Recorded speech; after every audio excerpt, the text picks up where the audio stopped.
欢迎来到热点新闻频道，请订阅并关注以获取最新资讯。央八腾讯开播，王志文白敬亭师徒携手破案，刑警时刻一，风华正茂致敬第一代痕检刑警的无声坚守。1995年1月28日，黑龙江鹤岗南山矿，零下30度，保卫科值班室里，3名值班人员倒在血泊里。刚运到矿上的130万工人工资款，原本次日要发给全矿工人过年的钱，被人一块不剩的搬走。那年头，全矿连个像样的监控都没有，指纹库只建了一半，案子挂了大半年，才慢慢摸出跨省流窜的线索。这就是40集刑侦大剧《刑警时刻一》风华正茂里收纳的12起真实重案之一。一个没有天眼、没有 DNA 数据库、没有智能检索系统的年代，老刑警破案靠什么？靠2条腿跑遍街巷摸排，靠人工比对23万枚指纹卡，靠痕检员蹲在雪地里扒半天半个模糊的鞋印。这部剧预计2026年8月登陆央视8套黄金档，腾讯视频同步独播。改编自冯瑞的纪实文学《共和国刑警崔道直》，那个被搬上荧屏的老人到底有多硬核？剧里王志文演的老刑警郑道成，原型是崔道直，这个名字在刑侦圈几乎是座山。1955年从警，中国第一代刑事技术警察，中国首席枪弹痕迹鉴定专家，2021年7·1勋章获得者。从警66年，他经手的痕迹物证超过7000件，参与办理的1200余起重特待案件疑难痕迹检验鉴定，无一差错。无一差错3个字，干过技术活的人都知道这意味着什么。1996到1997年，北京、新疆两地连续发生9起恶性枪击案，死亡15人。轰动全国的白宝山袭军警案，当时有同志说北京的弹头是81式自动步枪打的，有的同志说新疆的弹头是56式半自动步枪打的，意见不统一就没法并案侦查。已经退休的崔道直被紧急调过去，弹头已经扭曲变形，膛线痕迹模糊不清。他在显微镜前坐了几天，只睡了不到10个小时。第4天凌晨，他推开指挥部的门，眼底布满血丝。81式双引号，一句话把两地的案子并成了一案，白宝山就此落入法网。为了精准判定弹头膛线稳定特征，崔道直连续试射3000发子弹，反复比对实验。3000发，一枪一枪的打，一发一发的看，这份执拗剧组不敢不拍。听说拍戏那天，王志文刚走近，准备按照剧情摆一个专业人员观察痕迹的姿势，旁边一位老人突然伸手把他拉到了镜头正前方，语气严肃又直接：“指纹的小犁沟有3条，你别拿笔在那里摆造型，是真的要看。”这位当场纠正演员的人，正是崔道直。86岁那一年，他依然亲自来到剧组试拍现场，对每一个细节严格把关。在他的眼里，刑侦工作容不得半点表演，更不能靠影视化想象糊弄过去。哪怕只是演员拿显微镜的一个动作、一个眼神，都必须符合真实刑侦人员的习惯。这部剧真正的野心，是把中国刑侦的20年拍给你看。刑警时刻一，风华正茂时间线从1990年拉到2010年，刚好是国内的刑侦技术从经验主义迈向量证科学的转折期。12起真实大案，像12个刻度，定在这20年的轴上。除了前面提到的鹤岗南山矿128武装劫款案、白宝山袭军警案，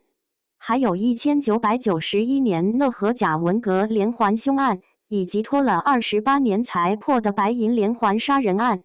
白银案横跨1988到2016年，28年间，刑侦技术从人工比对走到了 DNA 数据库时代。这28年，刑警们干了什么，本身就是一部中国刑侦技术演进史。剩下8起也都是崔道直当年受邀参与指导过的同期大案。剧组选这些案子，不是因为他们够凶够狠够刺激，是他们在技术手段极其有限，信息极度碎片化时，能让人看清人在工具极限之下还能做到什么。白敬亭演的任江川是跟着郑道成跑现场的警校生，第一次出杀人现场吐了3次，后来跟着蹲守3天3夜，东北零下20度的雪没过膝盖，啃的面包冻得能硌掉牙。这哥们儿的角色设定其实就是咱们普通人的样子，热血莽撞，想破大案，却不懂什么叫痕迹检验必须绝对严谨。郑道成没骂他，带着他奔走案发现场，钻研各类物证，点醒后辈。刑警仅有热血远远不够，对待证据必须常怀敬畏之心。这段师徒情不只是技艺的传授，更是刑侦信念的代代交接。撕开年代剧那层怀旧滤镜，现在不少打着年代刑侦旗号的剧，服化道都是怀旧滤镜拉满。警服运的笔挺，派出所的桌子擦得发亮，和当年的真实场景差了10万8千里。这部剧倒是把粗粝感摆到了台面上。90年代的东北煤城，路边是堆着煤渣的土路，警察出警旗的是28大杠，派出所里摆的是绿色玻璃台灯，